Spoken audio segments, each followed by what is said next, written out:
प्रणाम। दक्षिणा जी को मेरा प्रणाम और कृष्ण जी को मेरा प्रणाम। और आज हम लोग निश्चलिज्म पर बात कर रहे हैं, निश्चलता का पसारा। और ये आप देख रहे हैं कृष्ण जी की मूर्ति, उसमें कृष्ण लड्डू छोटे से कृष्ण हैं और वो मक्खन निकाल रहे हैं मटकी में से। इसका इंडिकेशन पता है आपको? इसका मतलब पता है क्या है? वो कहते हैं ना कि कृष्ण मक्खन के बहुत शौकीन थे। तो असल में एक अगर आपको ध्यान हो तो समुद्र मंथन हुआ था जो विष्णु जी ने करवाया था। और विष्णु के अवतार जो थे कछुए के रूप में, कच्छप अवतार, और वो नीचे बैठे थे, उनको बेस बनाया गया था और उसके ऊपर मंदार पर्वत को चलाया गया था। और वो समुद्र मंथन हुआ था जिसके बारे में सबको पता है। पर कृष्ण ने उसमें क्या किया था? ये क्या कर रहे हैं कृष्ण यहाँ पर? अगर आप ध्यान से देखेंगे तो मैं आपको उठा करके दिखाता हूँ। कृष्ण जी को वैसे उठाना पॉसिबल नहीं है, पर आप ये देखिए, ध्यान से देखें तो ये मटके के अंदर हाथ डाल करके और कुछ कर रहे हैं। मक्खन खा रहे होते तो के अंदर हाथ डालने की ज़रूरत नहीं थी। अगर मक्खन खा रहे होते तो उनको हाथ डालने की ज़रूरत क्या थी? ऊपर ऊपर से लेके खा लेते। पर उन्होंने हाथ पूरा अंदर डाला हुआ है, पूरा अंदर हाथ है उनके, मटके के एंड तक शायद गया होगा। देख ही सकते हैं आप कोहनी कितनी बार है, और हाथ और पूरा कलाई सारी अंदर है। तो ये दिखा रहा है। एक मिनट जरा मैं इसको वापस लगा दूं, जिससे कि कृष्ण जी अपने स्थान पर बैठ जाए, नहीं तो वो कहेंगे कि मेरे को तुमने ये कर दिया वो कर दिया। खैर, तो ये क्या इंडिकेट कर रहा है? ये है कृष्ण जब आए थे और छोटे उसमें थे और मक्खन को उन्होंने प्रेफरेंस दी। गाय के दूध का मक्खन है ये, तो वो इसलिए दी थी कि उन्होंने ज्ञान समुद्र का मंथन किया था। ज्ञान समुद्र का मंथन, मक्खन जो है वो आधार है घी का, जो कि हर काम में इस्तेमाल होता है। मक्खन खाया जाता है, पर जितना घी खाया जाता है उतना मक्खन नहीं खाया जाता। और जो वासुदेव के पिताजी थे, उनका जो काम था वो घी का ही काम था, मेन काम। इसीलिए वासुदेव की मित्रता किसके साथ थी? वासुदेव की मित्रता थी उनके साथ, कृष्ण के जिन्होंने पाला था, नंद जी के साथ। और वासुदेव की मित्रता थी कंस के साथ। कैसे? तो जब वो घी बनता था तो उसमें से जो सर्वोत्तम घी होता था, उस घी को लेकर के वो वहाँ जाया करते थे, राजमहल जाया करते थे देने के लिए। और कंस और ये हम उम्र थे तो उनकी मित्रता हो गई। ऐसे ही, और नगर सेठ तो थे ही, उसके पिताजी, वासुदेव के पिताजी तो नगर सेठ थे। मतलब वो मेरे ख्याल से तो उस समय पृथ्वी पर जितने भी सेठ रहे होंगे उन सबसे ऊपर उनका वो था, व्यापार था उनका, सबसे सर्वोत्तम व्यापार था उनका।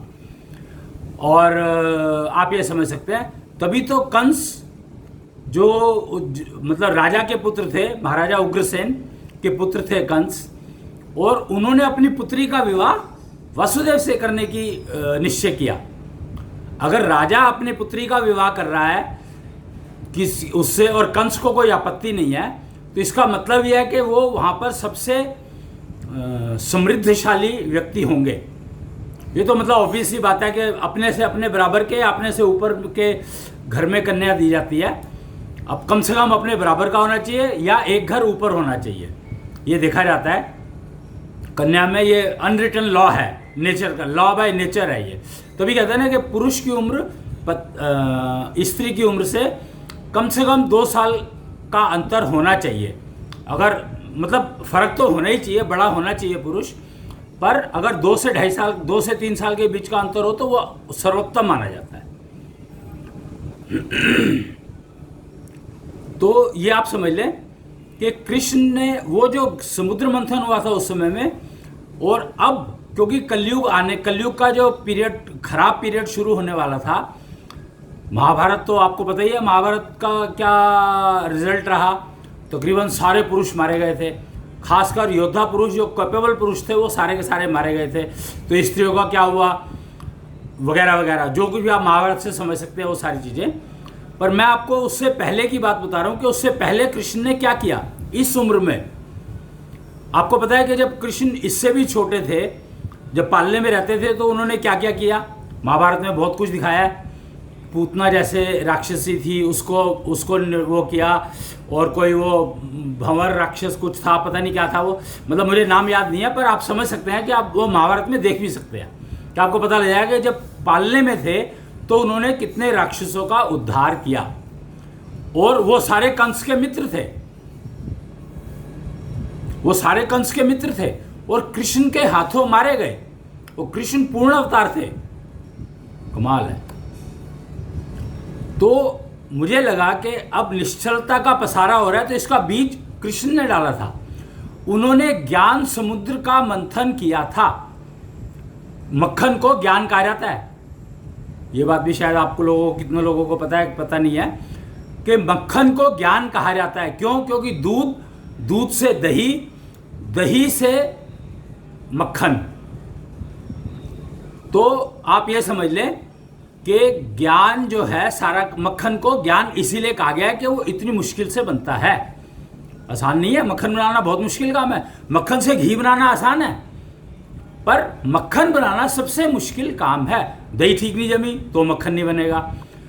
अगर दही, मतलब दही को, दूध अगर तुम्हारा ठीक नहीं है तो दही ठीक नहीं बनेगी। दही ठीक नहीं बनेगी तो मक्खन बनने का सवाल ही नहीं उठता। दही ठीक है पर दूध खराब था, दूध ठीक नहीं था पर दही ठीक जम गई, दिख रही है, लग रही है, उसका मक्खन निकालेंगे तो वो मक्खन नुकसान देगा। हर चीज ठीक होनी चाहिए।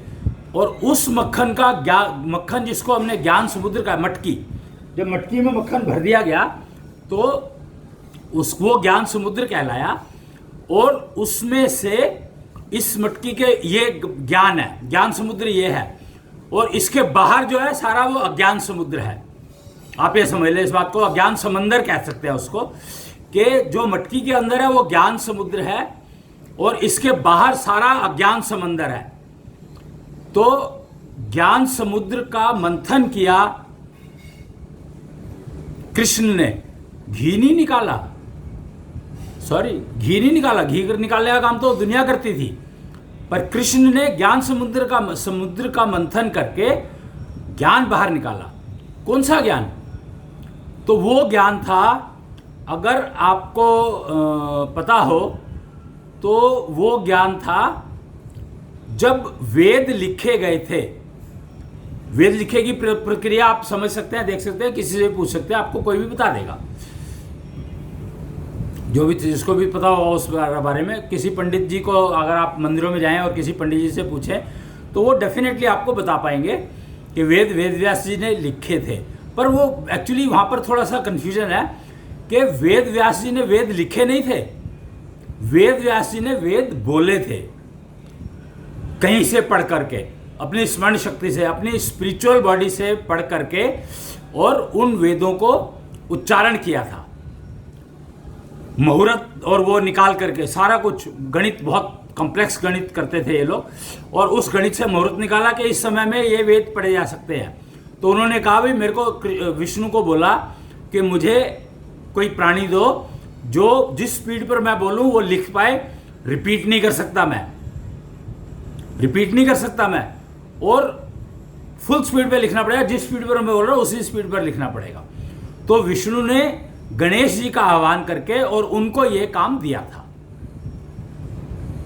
गणेश जी का आह्वान करके और उनको ये काम दिया था, और उन्होंने इसको किया, इस काम को पूरा किया। तो वेद लिखे थे गणेश जी ने और बोले थे वेद व्यास जी ने।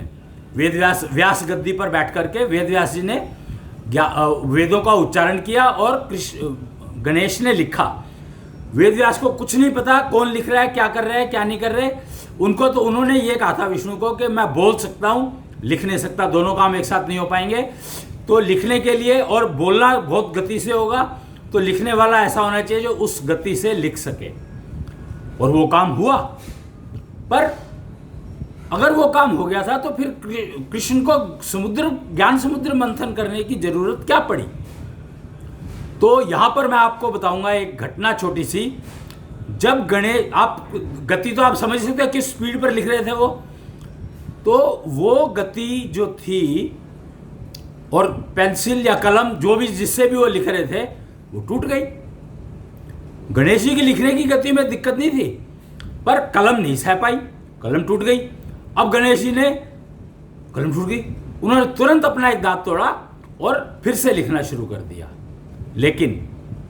लेकिन यहां पर जो बात समझने की है वो ये है, कलम टूटी, उन्होंने अपना दांत तोड़ा और फिर लिखना शुरू किया, तो ये बीच के पीरियड का जो उन्होंने बोला वो कहां गया?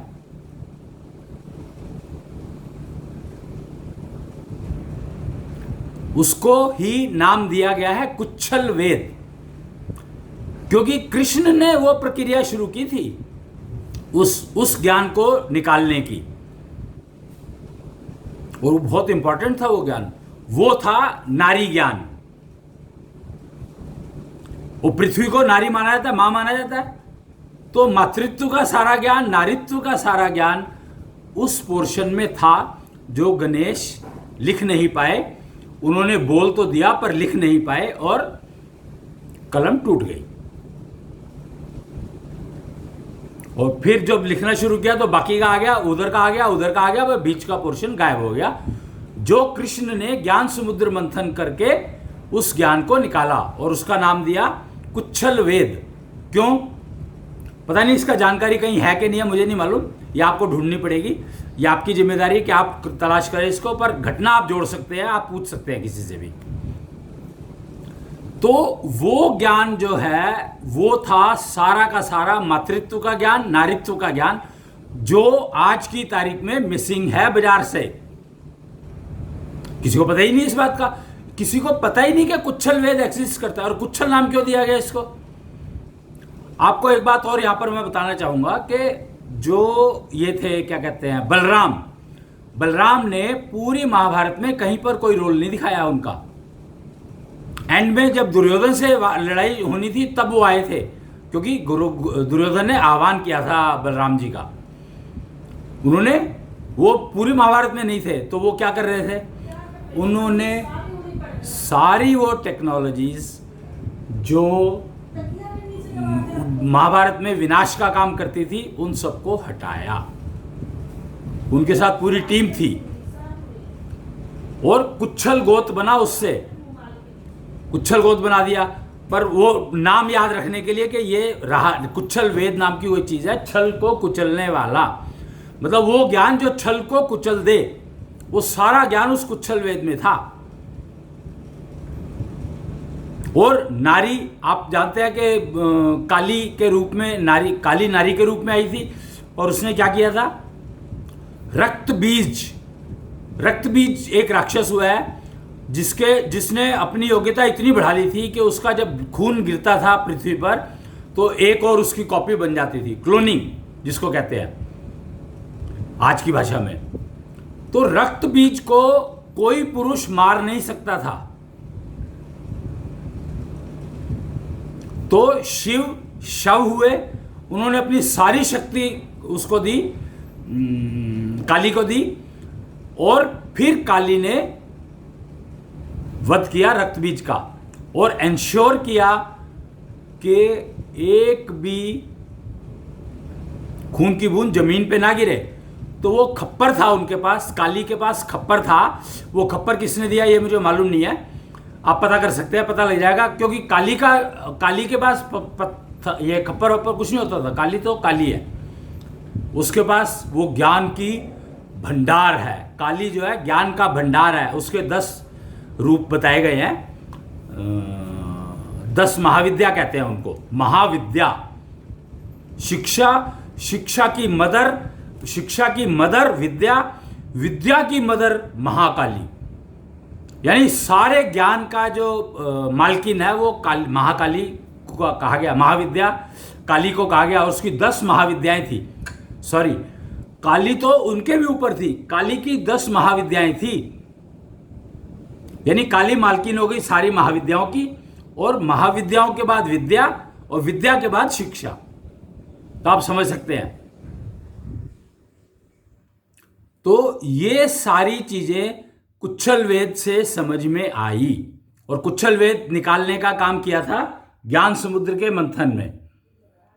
कृष्ण ने ज्ञान समुद्र का मंथन किया था और मक्खन को ज्ञान कहते हैं। और जब वो मक्खन मटकी में भरा गया तो उसको ज्ञान समुद्र कहा गया, और उसके बाहर सारा अज्ञान समंदर।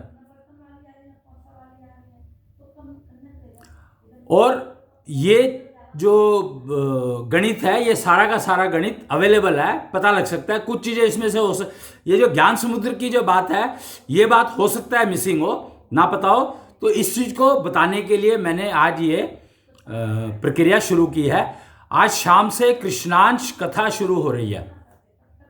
मैं पहले आपको बता दूं कि ये जो आज का जो वीडियो बनाया मैंने, ये इसलिए बनाया क्योंकि मुझे आपको ज्ञान समुद्र की बारे में बताना था, और वेद का वो पोर्शन, वो हिस्सा जो लिखा नहीं गया, उसके बारे में बताना था। तो उसकी जानकारी देने के लिए मैंने ये आज वीडियो क्रिएट किया है। इसको आप अश्विनी कुच्छल चैनल पर youtube.com पर देख सकते हैं। 4D इन्फ्यूजर इंस्टीट्यूट पर से जाकर के इसकी जानकारी मिल जाएगी, या इनके जो षोडशी पंथी, ज़्यादातर षोडशी पंथी जो हैं, जो षोडश पंथ को फॉलो करते हैं, उनसे आपको ये जानकारी मिल जाएगी।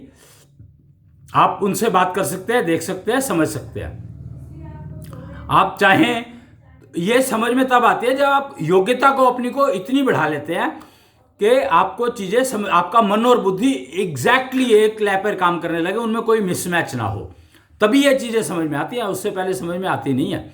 श्वास योग की प्रक्रिया से जब आप कुंभ सांस के दूसरे लेवल को क्रॉस कर लेते हो, और षोडशी हवन, षोडशी पंथ में एक हवन किया जाता है, षोडशी हवन, उसमें सामग्री सिर्फ कपूर यूज होता है, कपूर का उपयोग होता है, खाली सिर्फ कपूर। तो उस विधि से हवन करके, और जब आप अपनी योग्यता को बढ़ा लेते हैं, ये नहीं पता किसको कितनी देर लगेगी, कितना टाइम लगेगा, ये अपनी अपनी एफिशिएंसी पर है, पर मन और बुद्धि एक लय में आ जाने चाहिए। जब मन और बुद्धि एक लय में आ जाएंगे तो आपको ये चीजें तुरंत समझ में आने लगेंगी। और षोडशी पंथ का रास्ता पकड़ लो, षोडशी पंथी बनो या ना बनो, पर षोडशी हवन की पूरी प्रक्रिया करने लगो और श्वास योग को साथ में करो, तो आपको गारंटी है कि आपको ये चीजें जल्दी समझ में आने लग जाएंगी। योग्यता बहुत इंपॉर्टेंट है। योग्यता की इंपॉर्टेंस भी इसी वेद में ही बताई गई। श्वास योग का जिक्र भी सारा इसी में आया है। तो वो फाउकोलॉजी, एक पूरा सिस्टम, फाउकोलॉजी बेस पूरा का पूरा सिस्टम ही इस वेद से निकला है, कुच्छल वेद से निकला है। तो आप इसको समझ लें। और फाउकोलॉजी, बाकी वेदों ने तो बाकी ज्ञान दिया, लेकिन फाउकोलॉजी ज्ञान जो है वो ज्ञान समुद्र के मंथन से निकला था, और उसके ऊपर आधारित ही है ये श्वास योग, कुंभ सांस वगैरह वगैरह जो सारी प्रक्रिया है। षोडश पंथियों को ज़्यादातर पता है इस चीज़ का, और षोडश पंथ स्टार्ट किया गया था, मेरे ख्याल से 3-4 साल हो गए होंगे, पता नहीं मेरे को, देख सकते हैं आप। पर इसकी नींव जो है 2011 में डली थी, 11 नवंबर 2011 में डल गई थी इसकी नींव षोडशी पंथ की, ये मुझे पता है। वैसे इसका जो बीज डाला था वो डाला था कृष्ण ने, बल्कि कृष्ण ने भी नहीं, काली ने। आपको अगर ध्यान हो तो एक महाविद्या का नाम है षोडशी, एक महाविद्या का नाम है षोडशी। तो षोडशी महाविद्या के पर आधारित है ये षोडश पंथ, षोडशी पंथ। तो आप समझ लें कि ये सारा का सारा ज्ञान जो है उस कुच्छल वेद का ही दिया हुआ है, और हम लोग उसी के ऊपर चर्चा कर रहे हैं। और शाम को कृष्णांश कथा शुरू होगी 7 बजे से, FB लाइव होगा, वो आप सुन सकते हैं, देख सकते हैं, समझ सकते हैं चाहें तो अब मैं इस वीडियो को यहीं पर ख़त्म कर रहा हूँ।